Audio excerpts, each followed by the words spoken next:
Astaghfirullah Rabbal baraya, astaghfirullah. Puasa, zakat dibilang bangkrut. Kenapa? Karena dia punya 5 dosa sosial yang belum terselesaikan.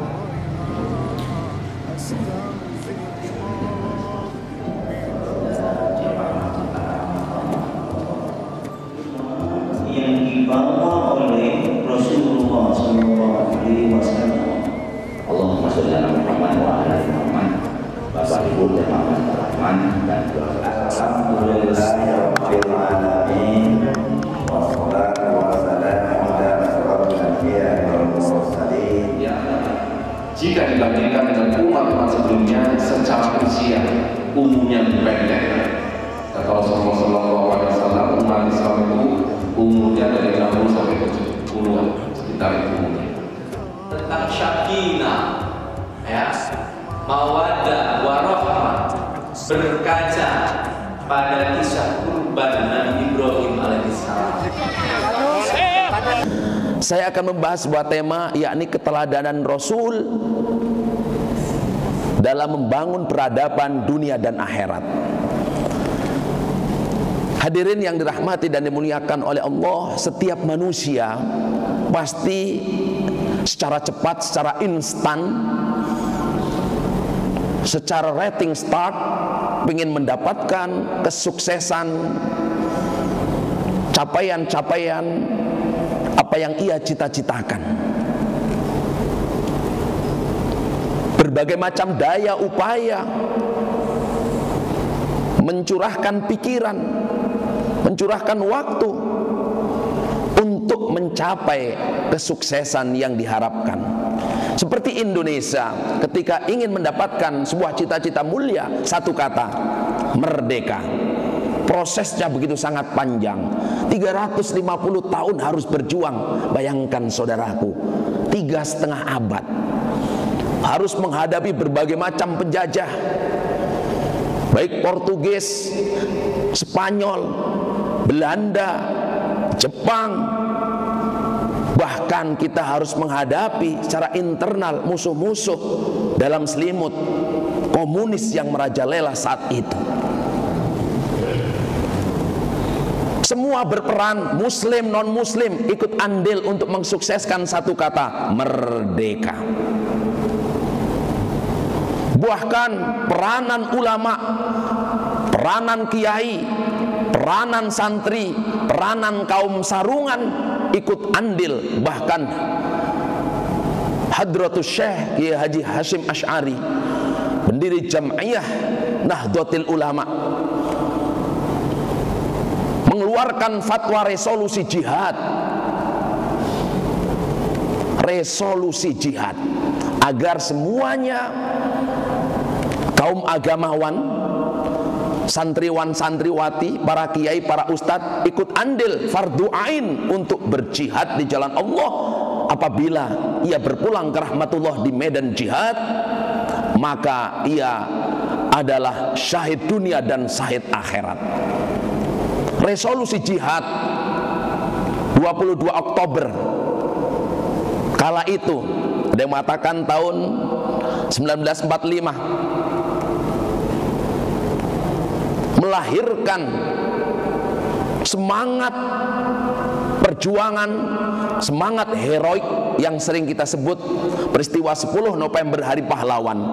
Cikal bakalnya karena teriakan resolusi jihad. Makanya alhamdulillah kemarin 22 Oktober diperingati Hari Santri se-Indonesia. Sudah ke-6 sejak 2015. Ya Allah, luar biasa. Dari tingkat negara sampai tingkat pelosok-pelosok desa, di mana-mana, bahkan di instansi-instansi pemerintah memperingati Hari Santri Nasional HSN dengan berbagai macam tema yang berbeda-beda. Hadirin yang dirahmati dan dimuliakan oleh Allah Subhanahu wa taala. Kita semuanya ini pada dasarnya adalah santri, Pak. Jamaah Masjid Ar-Rahman Nyunya ini, bayangkan kajian ba'da maghrib, kajian hari-hari besar, kajian ba'da subuh sudah berapa tahun. Andai kata kita dibuat sekolah formal, santri formal, kuliah formal, kita sudah lebih dari S3. Karena S1 cuma 4 tahun, S2 2 tahun, pasca sarjana, magister, doktor 2 tahun paling cepat. Kemudian profesor, doktor dan seterusnya. Itu cuma perlu waktu 10 tahun. Sudah doktor, tambahin 2 tahun profesor, anggap saja. Bayangkan kita mengaji sudah berapa lama nih. Berarti kita termasuk santri. Entah santri senior apa junior, Allah alam bisawab. Santri kilat. Karena pesantrennya kilat. Hadirin yang dirahmati dan dimuliakan oleh Allah Subhanahu wa taala, perlu waktu yang panjang untuk menggapai cita-cita besar kemerdekaan 350 tahun. Bayangkan, bandingkan, mari kita simak bersama dalam histori, dalam sirah Rasulullah sallallahu alaihi wasallam membangun peradaban dunia dan akhirat. Kalau kita buka sirah nabawiyah, baik dalam kitab Nurul Yakin, dalam kitab sirah Nabi, sirah nabawiyah Ibnu Hisam Ibnu Ishaq, itu Rasulullah seakan rating start instan, dalam kurun waktu 23 tahun mampu mengislamkan orang sedunia, mampu mengenalkan kepada ajaran tauhid, kepada agama Allah Subhanahu wa taala dalam waktu yang begitu sangat relatif singkat. Bayangkan Bapak Ibu, cuma 23 tahun. Tentunya ini harus menjadi fokus kita. Keteladanan apa? Begitu sangat cepat Rasulullah SAW bukan hanya menembus jazirah Arab. Kita kenal Allah, kita kenal agama Islam, kita kenal baik dan buruk, itu berkat Rasulullah SAW. 13 tahun berjuang di Makkah, 10 tahun di Madinah, mencapai kesuksesan dunia dan akhirat. Bahkan saudaraku yang dirahmati dan dimuliakan oleh Allah, bukan hanya diakui oleh orang Islam saja, para sahabat saja, tabi'in, oleh beberapa daulah, bahkan musuh, orang ateis, orang-orang yang tidak percaya kepada Allah Subhanahu wa taala, yang antipati kepada agama Allah, kepada agama Islam pun mengakui kesuksesan Rasulullah SAW. Salah satunya adalah ada seorang kolumnis Amerika, nggak percaya sekali sama Tuhan, tapi dia ngarang buku 100 tokoh terkemuka di dunia.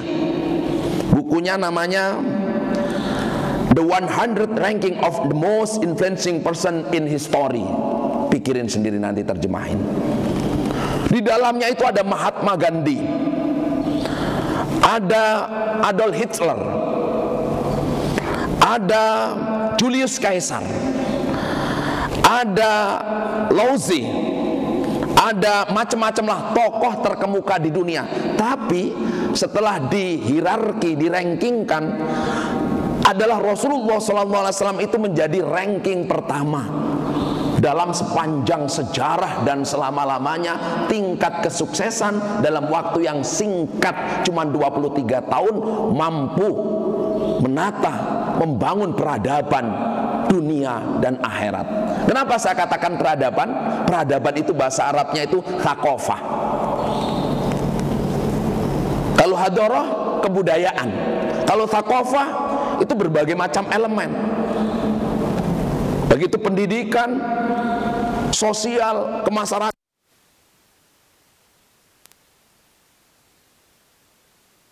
Hadirin yang dirahmati oleh Allah, misi visi apa, trik dan taktik apa yang dilakukan oleh Rasulullah dalam waktu sekejap mampu menggapai sukses yang luar biasa. Kita mau membangun Bandar Lampung ini aja sampai ratusan tahun. Umur Bandar Lampung sudah 330 berapa Pak? Kita tinggal di dalamnya. Nah, saudaraku yang dirahmati dan dimuliakan oleh Allah, ternyata kalau kita selidiki dalam beberapa diksi, narasi, ungkapan-ungkapan firman Allah Subhanahu wa taala dan dari beberapa literasi hadis Rasulullah sallallahu alaihi wasallam, ternyata Rasulullah sallallahu alaihi wasallam sukses bukan karena ia seorang nabi dan rasul, bukan ia karena diberikan mukjizat, bukan ia sosok yang begini dan begitu wajar sehingga kita menganggapnya hal lumrah dan biasa. Ternyata Allah Subhanahu wa taala ungkapkan strategi dan taktik suksesnya Rasul yang patut rasanya untuk kita teladani, untuk kita contoh. Termaktub dalam Al-Quran surat Al-Jumu'ah ayat 2, Allah Subhanahu wa taala berfirman, a'udzubillahi minasyaitonir rajim, bismillahirrahmanirrahim, huwallazi ba'atsa fil ummiyina rasulan minhum yatlu 'alaihim ayatihi wa yuzakkihim wa yu'allimuhumul kitaba wal hikmah wa in kanu min qablu lafi dhalalin mubin. Saya coba cek di beberapa kitab hadis, juga kitab-kitab tafsir, baik itu tafsir Jalalain, Sofatut Tafasir, tafsir Ibnu Katsir, tafsir Al-Maraghi, Ma'alimut Tanzil Imam Al-Baghawi, juga tafsir At-Tabari. Dalam Allah Subhanahu wa taala berfirman tentang surat Al-Jumu'ah ayat 2 ini, ternyata ada kesamaan dalam memaknai yang hakikatnya ini patut untuk kita contoh. Siapa yang pengen sukses, termasuk orang yang pengen sukses menjadi presiden dalam 5 tahun, 10 tahun, sukses membangun Indonesia. Kepala daerah sukses dalam 1 periode, 2 periode. Bupati, wali kota, camat, lurah, sukses kalau kita mempelajari firman Allah surat Al-Jumu'ah ayat 2 ini setidaknya. Termasuk Pak RT, Pak Sobri, insya Allah sukses kalau kita merujuk firman Allah surat Al-Jumu'ah ayat 2 ini. Apa terjemahannya? Walladzi, dialah Allah, alladzi yang ba'atha ay arsalah, mengutus fil ummiyina, kepada suatu kaum kelompok yang ummi. Apa makna ummi? Rata-rata ahli tafsir sepakat makna ummi, nabiyil ummi, kaum yang ummiyin itu adalah alladzi la yaqra wa la yaktub, orang-orang yang tidak sanggup ataupun yang tidak bisa baca tulis Al-Quran. Memang Nabi Muhammad dalam beberapa ulumul Quran dikatakan nabiyil ummi, nabi ay la yaqra wa la yaktub, yang nggak bisa baca, nggak bisa tulis. Tujuannya apa? Kok nabi buta huruf, buta aksara? Makanya kita sering sholawatan nabiyil ummi wa ala alihi wa sahbihi ajmain. Ummi, ummi itu lugu, natural, keibuan. Artinya keibuan apa? Polos, menyayangi, mengasuh, mendidik anak secara alami, natural, penuh cinta, kasih sayang dan seterusnya. Yaqra wa la yaktub, tidak bisa baca, tidak bisa tertulis. Para ahlul Quran, ahlul hadis itu membuat sebuah kesimpulan agar tidak ada paradigma asumsi tuduhan bahwa Al-Quran itu ciptaan Rasul, seperti tuduhan kaum musyrikin. Nabi itu kan pintar baca, pintar tulis, Al-Quran itu ciptaannya, syair-syair yang dibuat dan seterusnya. Itu tujuannya. Namun di dalam kitab Zubdatut Tafasir, Syekh Dr. Sulaiman Al-Ashqari itu mengatakan Nabil ba'atha fil ummiyin, kaum yang ummi itu kondisi jahiliyah Arab saat itu gila-gilaan. Mereka kalau mabuk-mabukan itu bukan sebotol 2 botol Pak, seember 2 ember 1 drum.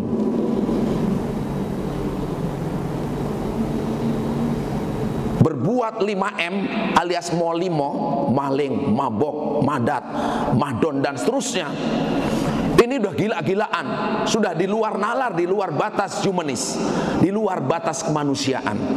Makanya dikatakan fil ummiyin, rasulam minhum, diutus seorang rasul dari kalangan mereka. Dari kalangan mereka. Tapi namanya antik loh.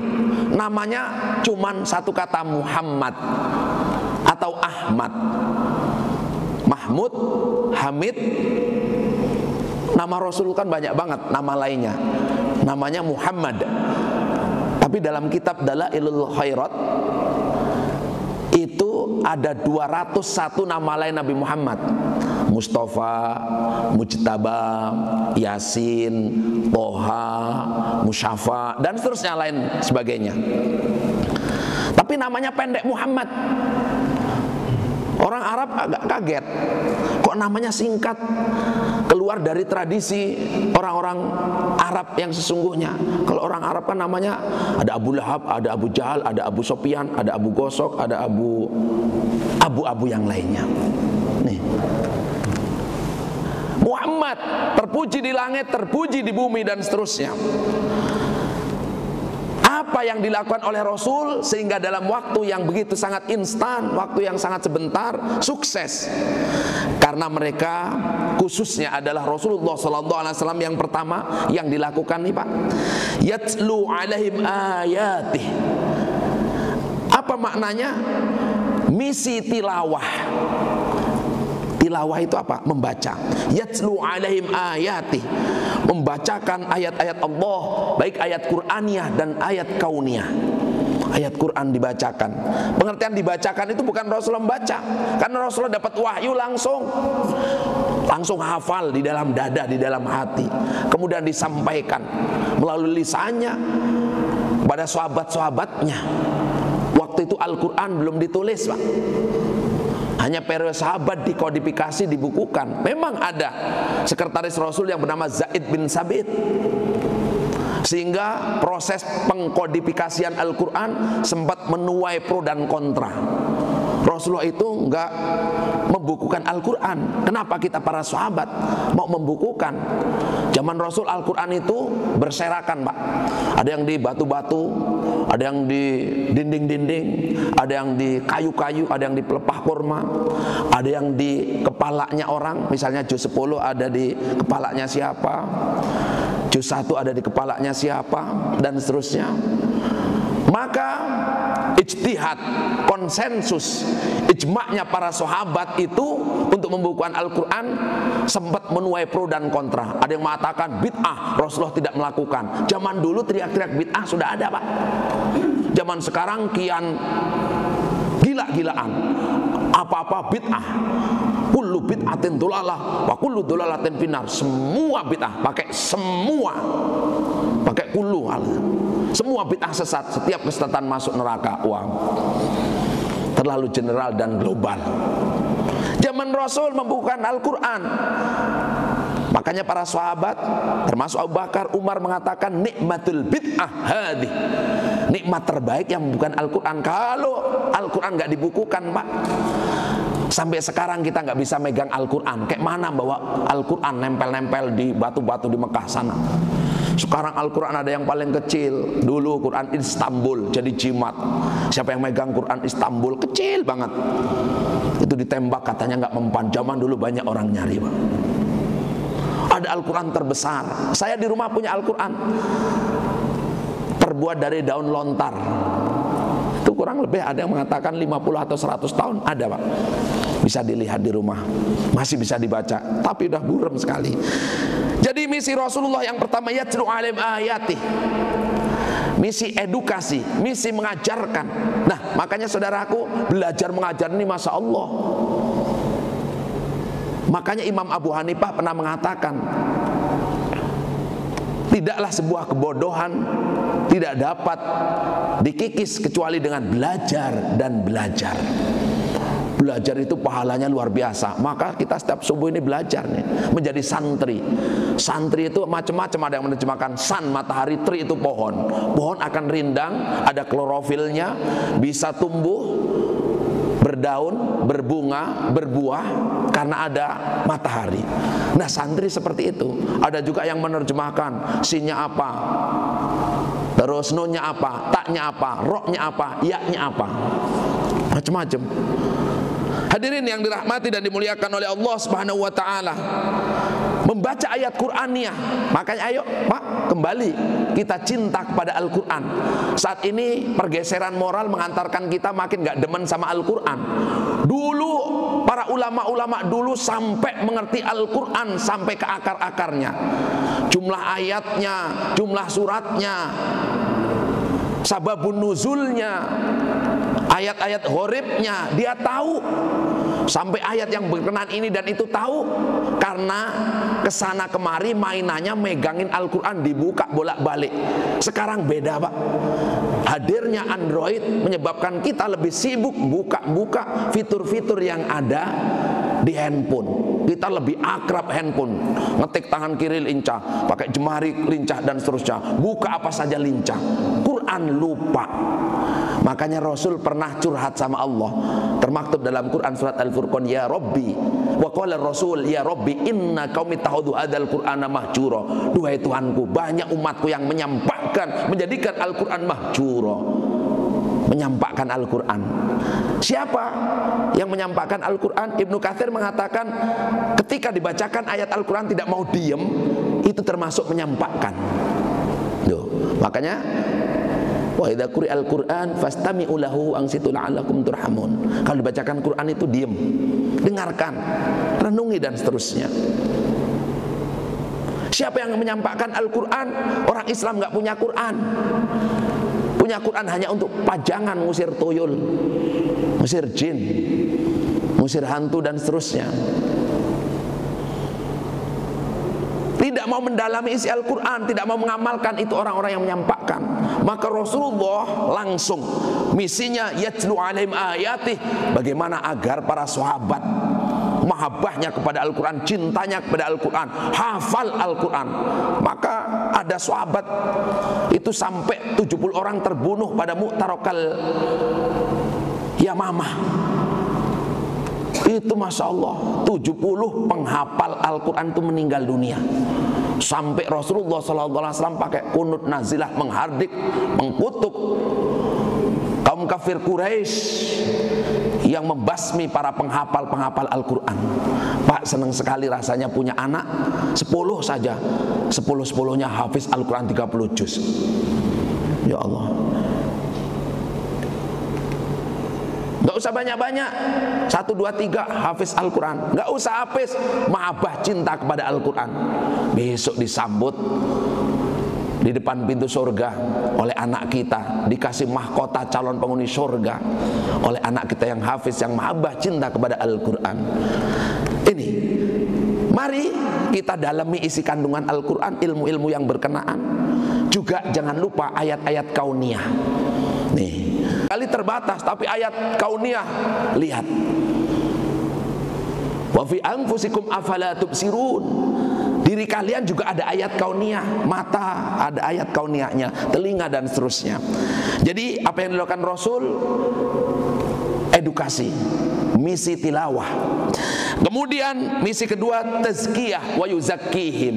Nah, orang kafir Quraisy, orang jahiliyah dulu itu, Pak, ya Allah, gila-gila, menyembah patung berhala, Lata, Uzza, Manat, Siwa, Yahus dan seterusnya, macam-macam lah nama berhalanya, Pak. Maka Rasulullah punya misi bagaimana mensucikan mereka dari kemusyrikan. Nah, ini tugas kita, saudaraku. Tapi musyrik dalam arti yang sebenarnya, karena sekarang orang latah, Pak, bentar-bentar dikatakan musyrik, syirik, musyrik, syirik, musyrik, syirik. Orang ziarah ke kuburan dikatakan musyrik. Karena apa? Minta ke kuburan. Gak ingat hadis Rasul, nahaitukum an ziyaratil kubur ala fazuruha. Ada yang mengatakan al-an fazuruha. Dulu saya memang pernah melarang kalian ziarah kubur ketika imannya kaum muslimin masih lemah. Setelah kuat silahkan, karena untuk tadhkiratul maut, mendoakan mereka, kita untuk mengingat-ingat bahwa kita akan meninggal dunia. Nih, sampai saya bawa kitab ini, Al-Hujjah Al-Qut'iyah fi Siyatil Mu'taqidat wal Amaliyah An-Nahdiyah. Nah, ini ziarah inilah ba'sabih, tidak mengapa. Termasuk talqin mayit yang orang bid'ah, syirik. Kenapa orang meninggal dunia kok dikasih bocoran soal? Nih, ini Masya Allah. Wa yuzakkihim, apa yang dilakukan Rasulullah dalam mensucikan dari kemusyrikan untuk bagaimana mereka menjauhi berhala-berhala. Karena dulu gila, berhalanya itu ditaruh di pinggir-pinggir Ka'bah, Pak. Bahkan syair-syair gila, puisi-puisi yang gila ditempelkan ke dinding-dinding Ka'bah. Mereka tawaf di Ka'bah telanjang bulat. Sampai Al-Quran negor, ya Bani Adam khudhu zinatakum inda kulli masjid. Hei Bani Adam, pakai pakaian kalau bisa yang bagus kalau mau ke masjid. Dulu Pak Bu, tawaf itu telanjang bulat, laki perempuan, orang-orang jahiliyah. Ini kan sudah gila tuh. Belum ada listrik lagi, coba. Apa nggak serem? Ka'bah, tempat suci yang kita rindu selalu ke sana. Ada Qur'annya bunyi seperti itu. Makanya ayat itu berkenaan dengan suruh pakai pakaian. Makanya ke masjid pakai pakaian yang rapi. Pakai pakaian yang rapi itu bukan gaya-gayaan. Sederhana boleh, tawaduk boleh, seperti kiai-kiai santri-santri dulu. Tapi sarungnya sampai ngepir, pakaiannya apa adanya. Tapi kiai sekarang ini harus pakaiannya keren. Kayak saya pakai jas, Ustadz Askan, Abah Alam tuh, pakai jas setiap subuh saya sering. Ulama-ulama dulu itu, kiai-kiai itu sukses-sukses. Contoh Imam As-Sadili, pencetus Thariqat Sadiliyah. Itu kayanya luar biasa, saking kayanya ketika kesana kemari pakaiannya mahal, perlintilah, borjuis dan seterusnya. Kendaraannya sempat dikritik oleh santrinya. Syekh, kamu kan orang tasawuf, kamu seorang ulan Islam, makanya belajar Al-Quran itu prosesnya panjang, Pak. Kenapa Al-Quran turunnya 22 tahun, 2 bulan, 22 hari? Ada yang mengatakan ahli Quran itu 23 tahun. Itu Al-Quran ini berangsur-angsur turunnya. Mempelajarinya pun nggak bisa langsung SKS, sistem kebut semalam langsung hafal. Nggak bisa, Pak. Makanya kita ngaji, ayo terus-menerus baca Al-Quran. Apalagi mau menghafal sampai ke otak, sampai ke hati, sampai luar dalam. Tuh penghafal-penghafal Al-Quran di Indonesia, seperti yang kita banggakan, ulama muda kita, asli mewakili akademisi pesantren non gelar, Gus Bahauddin Nur Salim.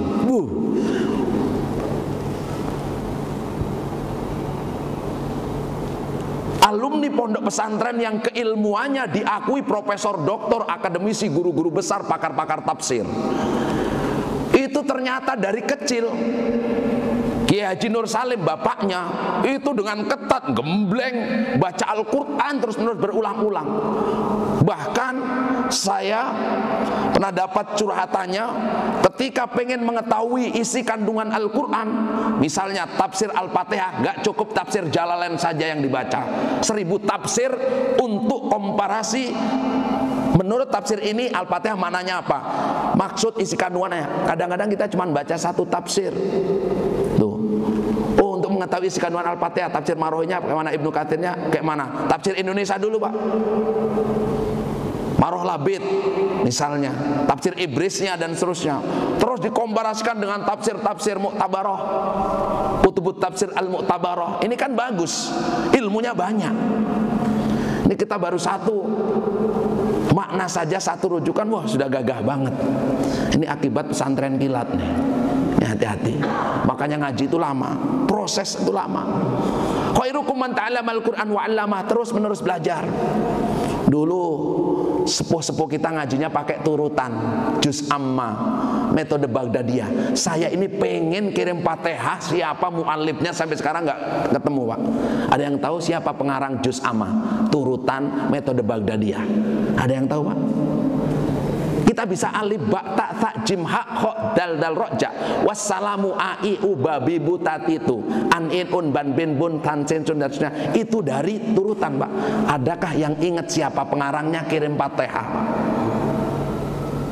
Kita ngaji Iqra, ini era sekarang ini ya, era 90, 2000 lah, 2010 lah, ngajinya pakai Iqra jilid 1 sampai 6. Pengarangnya saya tahu orang Jogja, aktivis masjid dan musola, Kiai Haji As'ad Humam.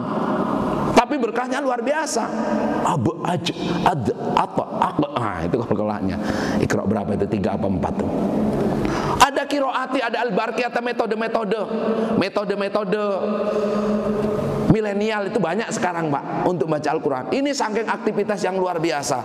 Saudaraku hadirin yang dirahmati dan dimuliakan oleh Allah Subhanahu wa Ta'ala, maka ayo terus menerus mengaji Pak. Insya Allah barokahnya banyak dan tentunya sukses dengan cepat, amin. Kita ingin menyadarkan masyarakat sekitar masjid ini, makanya ayo kita wa yu'allimul kitab.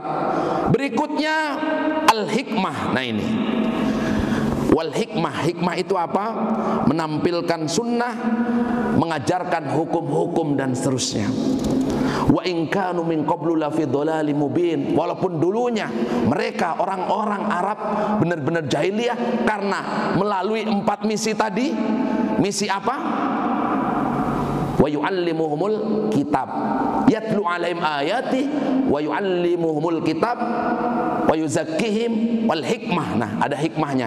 Hikmah itu bijaksana. Ngajarin itu perlu kebijaksanaan, perlu kebersahajaan.